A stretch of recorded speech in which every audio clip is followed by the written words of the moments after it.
Il était une fois au bout du chemin. Oui, au bout du chemin, mais avant, nous allons prendre le temps de poser le corps sur l'herbe, sur le sable, pourquoi pas, dans un arbre, comme un oiseau, ou tout simplement sur le lit. Nous allons prendre le temps de poser notre corps et notre respiration accompagne doucement, vous savez, comme un soufflet qui souffle sur le feu tout doucement pour qu'il s'allume tout doucement ou qu'il rallume les flammes qui sont déjà présentes alors que notre corps se dépose. On peut voir les traces des talons, des cuisses, des genoux, des fesses qui s'étalent sur le sol, qui prennent toute leur place, qui se détendent alors que la respiration continue de plus en plus douce et que le va-et-vient au niveau du cœur, au niveau du ventre, de la poitrine,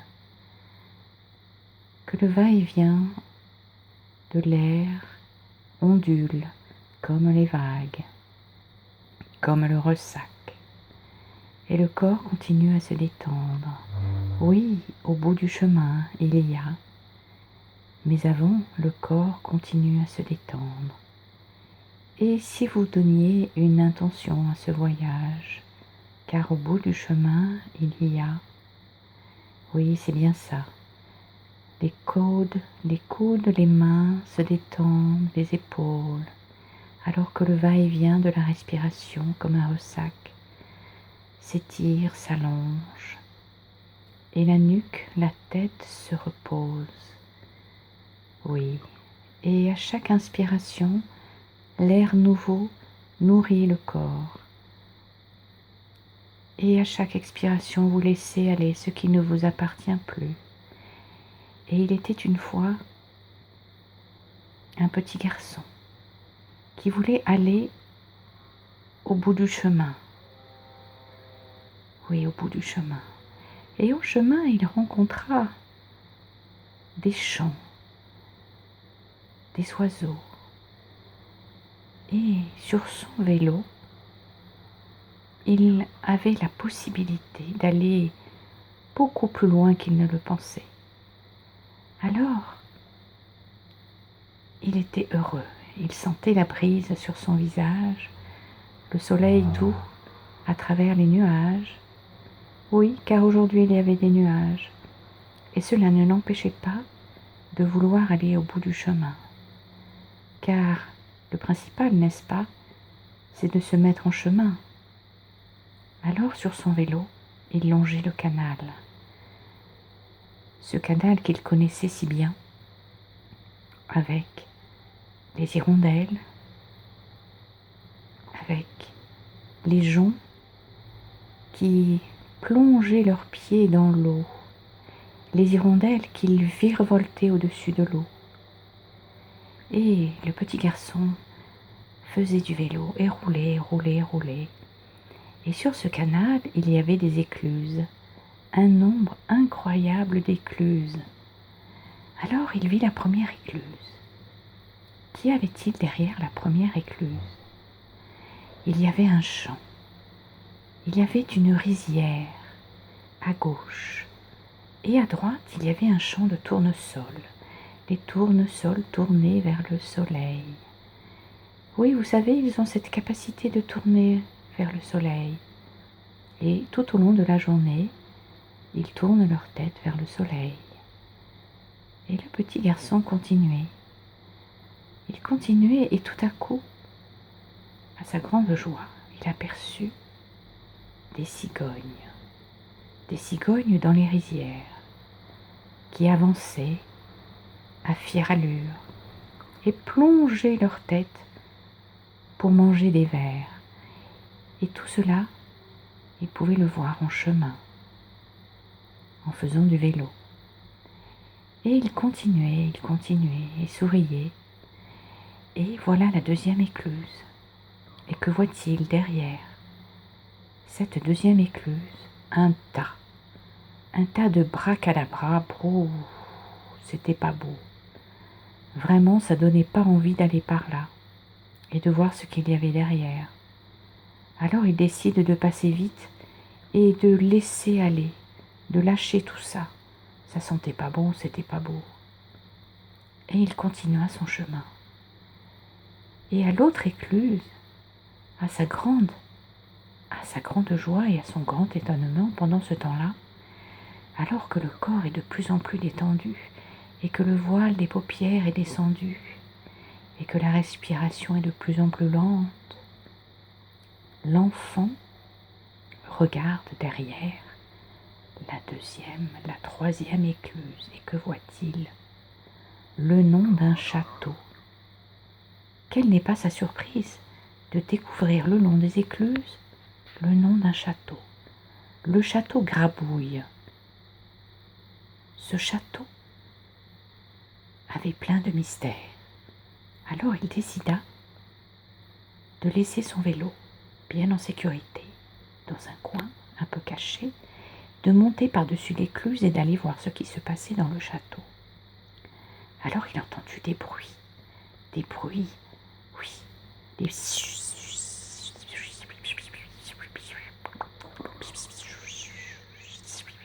et des signes, et des mains, et il entendait des sons, il voyait des visages, il voyait des mouvements, comme des fées qu'il appelait dans ce château. Et n'y pouvant plus, il alla dans la direction du château. Alors que, tout en chemin, il voulait aller au bout du chemin, et tout en chemin, eh bien, il décida de faire une halte et de voir ce qui se passait dans ce château mystérieux.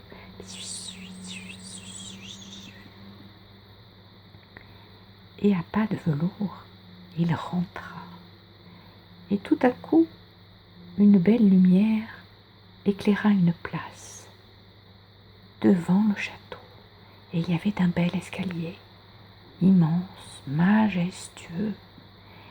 Et alors dans ce château, tout autour de ce château, il y avait des vignes. Oui, il y avait donc des gens qui cultivaient ces vignes. Que faut-il pour cultiver ces vignes? Se demandait le petit garçon. Alors, une personne arriva, lui prit gentiment la main et l'amena regarder à travers une vitre. D'abord, il n'en crut pas ses yeux. À travers la vitre, on pouvait voir le soleil. On pouvait voir ce qui était a priori impossible à voir. C'était un miroir secret. Et à travers ce miroir, on pouvait voir ce qu'il y avait à l'extérieur, tout en étant en sécurité. Et aussi, on pouvait voir ce qu'on avait à l'intérieur. Il y avait un petit escalier qui descendait. Un petit escalier qui descendait. Oui, et on pouvait aller descendre dans son cœur.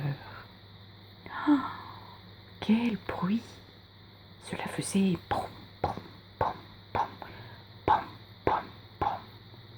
Et le petit garçon se demandait ce qui se passait, et la main qui lui tenait sa main était douce et ferme à la fois, et il se sentait en pleine sécurité. Alors, il continua à descendre le petit escalier qui le menait à son cœur. Et là s'ouvrit une porte, une jolie porte, dorée, avec plein de petits clous, plein de petits diamants, plein de lumière qui brille. Et alors il ouvrit la porte, toujours avec cette main qui lui tenait la main gentiment. Et à travers cette porte, il entendit un son très lent, très doux, qui l'accueillait, comme le son de trompette, comme un orchestre, comme le chant, comme un chant à la fois léger, tellement beau. Alors il continua à franchir cette porte et se retrouva face à un autre miroir. Et alors, il n'eut qu'une envie, c'est de traverser ce miroir, n'est-ce pas? Quand on a un miroir, on peut se regarder ou alors essayer de voir ce qu'il y a derrière, ce qui se cache derrière ce miroir. Alors, toujours la main dans la main, dans cette main si douce et si présente à la fois, il traversa le miroir. Et alors là, il se retrouva en présence d'une rivière, avec autour de la rivière des pierres précieuses, des diamants, et une lampe magique. Il avait entendu dire qu'il y avait une lampe magique dans un château dans les environs, mais jamais il n'aurait imaginé pouvoir toucher cette lampe magique. Et la lampe magique s'offre à lui et lui demande: quel est ton souhait? Que veux-tu? Et le petit garçon prend le temps de respirer, de regarder autour de lui. Qu'aimerais-tu devenir? Que veux-tu être? Qui es-tu? Lui demande la lampe. Et le petit garçon prend le temps de respirer, de sentir toute cette beauté autour de lui, et à la fois cette fragilité, cet air si doux et cristallin l'entoure, le choix. Et alors un grand sourire illumine son visage et ses yeux brillent. Et alors il répond à la lampe magique: j'aimerais devenir... Et alors il chuchote à la lampe magique: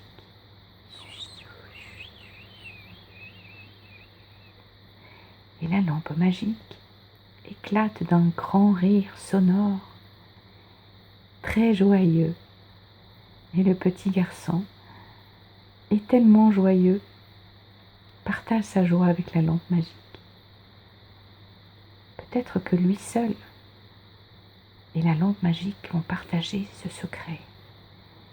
Et le petit garçon repart avec ce secret au fond du cœur, au centre de son cœur en joie. Et il refranchit la porte, la petite porte de son cœur, pour aller vers la grande porte et retourner sur le chemin où son vélo est bien en sécurité. Il remercie du fond du cœur cette présence, cette lampe magique, cette main qui l'a accompagné, tout cet amour qu'il a pu ressentir. Et il va continuer. Et il remonte sur son vélo et il repart. Et cette fois, ils sont deux. Une petite fille est avec lui. Elle a des grandes nattes et un petit nez bien pointu, avec un bâton. Et ils continuent tous les deux, et ils voient une autre écluse. Et là, autour de l'écluse, un champ immense, d'un vert illuminé, d'un vert bleuté, d'un vert qui résonne avec le cœur de petit garçon et de la petite fille. Et là, ils se sentent comme baignés d'amour dans ce parc, dans ces champs, alors qu'ils continuent à faire du vélo, à avancer. Ils se sentent tellement dans la paix, dans la vérité, et ils continuent. Et tout à coup, sur la droite, que voit-il? Il voit des cigognes. Il voit des flamants roses qui courent dans le ciel, qui volent, qui virevoltent. Ils peuvent voir la couleur orange sur leurs ailes. C'est magnifique. Quand elles sont posées au sol, Ces flamants roses n'ont l'air de rien, et lorsqu'ils prennent leur envol, ils sont majestueux, ils sont juste superbes, magnifiques, tellement beaux, tellement légers. C'est drôle, n'est-ce pas? Il suffit d'un mouvement parfois et tout change. Tout change. Et hop, oui, c'est bien ça. On est au départ, on est à l'arrêt, un petit mouvement, un grand mouvement, un souffle d'air, une inspiration, et hop, tout change. On peut voir la vie d'en haut, on peut voir tout autrement. On peut voir les beautés, on peut voir les défauts, bien sûr, et on peut se laisser aller. Alors, les enfants continuent leur chemin, et à un moment, ils doivent tourner pour aller vers le bout du chemin. Un chemin, n'est-ce pas? Parce qu'il y en a plusieurs. Quel serait le vôtre? Ils décident d'aller un peu à droite et un peu à gauche pour aller vers leur chemin. Et maintenant, ils ont le choix de continuer et ils savent que tout est possible avec cette joie et ce secret partagé avec la lampe magique. Et ils peuvent aussi revenir et repartir une autre fois et se poser et décider de s'envoler comme ces flamants roses, seuls ou accompagnés, n'est-ce pas? Parfois, seuls, c'est bien aussi, et parfois, à deux ou plusieurs, c'est merveilleux. Tout est bien. Alors, un gros nuage arrive, un gros nuage, tout blanc, merveilleux comme de la ouate. Et alors ce gros nuage enveloppe tout le paysage, tout va disparaître pour après réapparaître et les deux enfants sont sur le vélo